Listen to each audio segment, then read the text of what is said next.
रवि सिंह भैया और उत्तम भैया सामूहिकता की तरफ से सीओ साहब को एक अंगवस्त्र पहना करके सांकेतिक रूप से सम्मान दीजिए।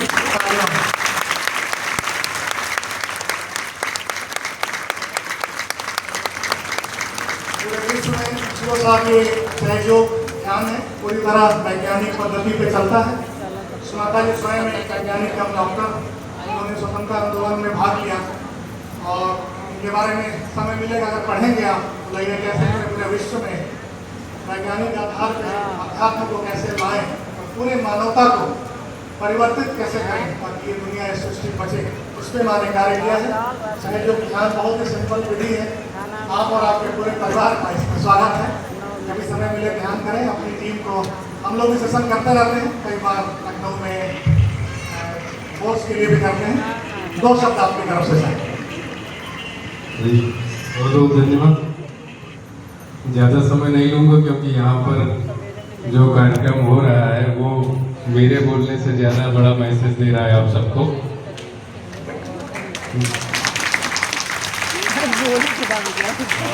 सबसे पहले तो मैं माता जी के चरणों में प्रणाम करता हूँ, नमन करता हूँ और आप सभी को जैसा कि ये सर्वधर्म समभाव का मैसेज दिया तो मैं क्षेत्राधिकारी अमित कुमार पिंपरी आप सभी को मेरी तरफ से नमस्कार, आदाब, सत श्री अकाल, गुड इवनिंग, जय हिंद, जय श्री माता। बहुत दिनों बाद मैं बहुत खुश हुआ यहाँ पे ये चीज़ देखकर कि बहुत दिनों बाद मैं ऐसा कोई कार्यक्रम देख रहा हूँ जहाँ सर्वधर्म समभाव, सर्वधर्म सद्भाव की बात हो रही है। और ये बहुत दिन क्या मतलब मुझे लग रहा है शायद मुझे याद नहीं पिछली बार कब मैं ऐसी जगह देखा हूँ और इतना सहजता से लोग बैठकर सुन रहे हैं, समझ रहे हैं। तो मैं सच में बहुत ही गौरवान्वित महसूस कर रहा हूँ यहाँ आकर, क्योंकि आजकल जितनी समस्याएं धर्म और संप्रदाय जाति से इनके टकरावों से हो रही है उसके सबसे ज़्यादा भुक्तभोगी हम पुलिस वाले ही हैं। सही हम ही हमारे पास ही सारे मामले आते हैं और हमारा लॉ एंड ऑर्डर, हमारी कानून व्यवस्था, हमारी शांति व्यवस्था सब डिस्टर्ब हो जाती है। और सच कहूँ तो हमने भी चीज़ें पढ़ी लिखी हैं तैयारी के दिनों में, तो जब ऐसे मामले आते हैं तो लगता है कि क्यों लोग लड़ रहे हैं। मतलब लोग अपने धर्म को ऊंचा दिखाने के चक्कर में दूसरे धर्म को नीचा दिखाने के चक्कर में उल्टा सीधा के कमेंट करते हैं, सोशल मीडिया पे कमेंट करते हैं, तमाम जगहों पर अनर्गल बातें बोलते हैं और उसकी वजह से तनाव होता है और एक हमारे क्षेत्र का, हमारे समाज का माहौल खराब होता है। तो ये कार्यक्रम इस लिहाज से इतना शानदार है कि मैं बता नहीं सकता कि आप सबको सर्वधर्म समभाव का मैसेज देना चाहते। मैं भी आपसे यही अनुरोध करना चाहता हूँ कि इसे सब तक पहुँचाएं। और आप एक कहते हैं कि आप अपनी लकीर जितनी बड़ी करना चाहें करें, लेकिन किसी की लकीर मिटाने की कोई ज़रूरत नहीं। आप जिसे भी मानते हैं उसके उस तक, उस सर्वशक्तिमान जो भी सत्ता है उस तक पहुंचने के अनेक साधन हैं, अनेक तरीके हैं, सब अपने अपने तरीके से कर रहे हैं। इसमें किसी को ये दिखाना कि हमारा ज़्यादा अच्छा है, आपका कम अच्छा है, या हमारा खराब आपका अच्छा, इस तरह की चीज़ें को कोई औचित्य नहीं है। आप वैसे भी जो कहते हैं कि जो वास्तव में जान पाता है, जो वास्तव में महसूस कर पाता है अपने योग से, अपनी साधना से, वो उसको बता नहीं सकता। एक रहीम को दोहा है कि रहीमन गति अगम्य की कहान सुनन की नाही। तो जो अगम्य है, जो अनंत है, उसकी जो गति है, उसके जो काम है वो कहने सुनने के है ही नहीं। जानत है सो कहत नहीं, कहत सो जानत नहीं। मेरा कहना यही है कि आप सब अपने आस पड़ोस के लोगों की भावनाओं का, उनकी पद्धतियों का, उनका सम्मान करें।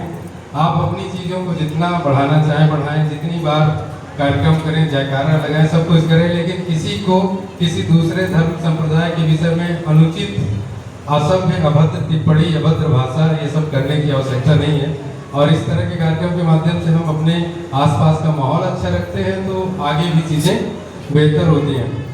ये जान लीजिए कि हम जिस तरह के काम करते हैं उसी तरह से हमारे आने वाले बच्चे उसी तरह के काम करते हैं और उसी तरह के परिवेश में पलते बढ़ते हैं। हम अगर ये सोचते हैं कि हम अपने घर का माहौल अच्छा रखें और बाहर का माहौल खराब रहे तो वो ज़्यादा दिन टिकना नहीं है। आपके बच्चे आप जरा सोचें कितने दिन तक उनको अपने घर के अंदर रखेंगे। 5 साल के होते ही घर से बाहर निकलते हैं, स्कूल जाएंगे, दोस्तों से मिलेंगे, उठे बैठेंगे, सब कुछ करेंगे। तो आपका घर का बहुत अच्छा माहौल हो लेकिन घर के बाहर का माहौल खराब हो तो वो उससे आपके बच्चे पर बहुत ज़्यादा बहुत दिनों तक वो अच्छा बना रहे कोई गारंटी नहीं है उसकी। इसीलिए लोग प्रयास करते हैं, आपने देखा होगा कि अच्छी सोसाइटी में रहें, हमारा मोहल्ला, हमारा गांव, हमारा क्षेत्र जो है सही रहे, वहाँ ऐसी घटनाएं ना हो जो किसी के जो है परवरिश पर गलत असर डाले। हम लोग यही तो चाहते हैं ना।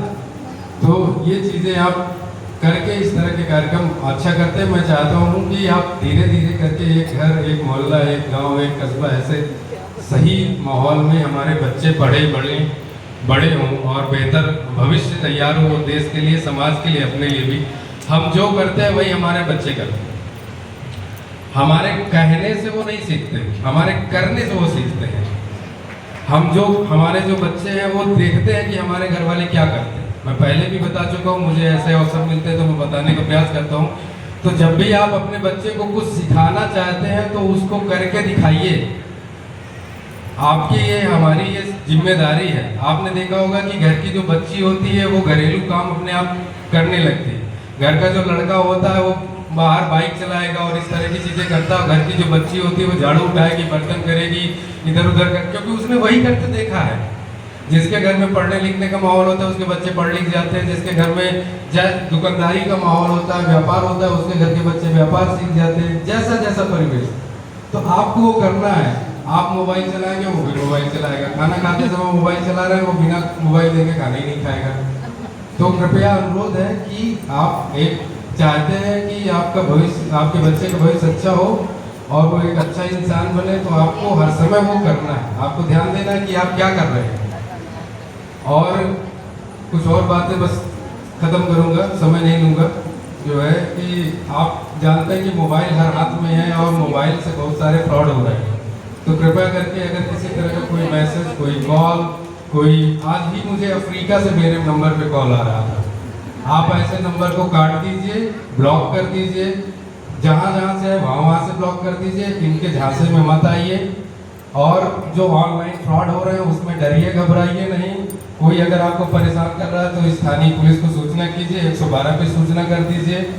ये आपका काम है, डरने की ज़रूरत नहीं है, पुलिस से घबराने की ज़रूरत नहीं है। जो अगर कोई परेशान करता है तो हम लोगों के भी नंबर बहुत सारी जगह पर लिखे रहते हैं, उसको रखिए, बताइए। साथ ही जो है मैं ये भी कहना चाहता हूँ कि आप देखते हैं कि हमारा जो कस्बा है ये ऐसा है कि जहाँ पर बड़े वाहन चलते हैं, हैवी गाड़ियाँ चलती हैं। कृपया करके जब भी सड़क पर निकलें तो हेलमेट लगा के निकलें, सावधानी रखें, सुरक्षित रहें। हो सकता है आप अपने घर के अकेले कमाने वाले हों और ज़रा सोचें अगर आपको कुछ हो जाए तो परिवार का क्या होगा। ऐसे बहुत सारे लोगों के साथ होता है। और ट्रैफिक व्यवस्था में भी सहयोग करें कि जहाँ पे जगह है वहाँ साइड में लगाएं गाड़ियाँ, जहाँ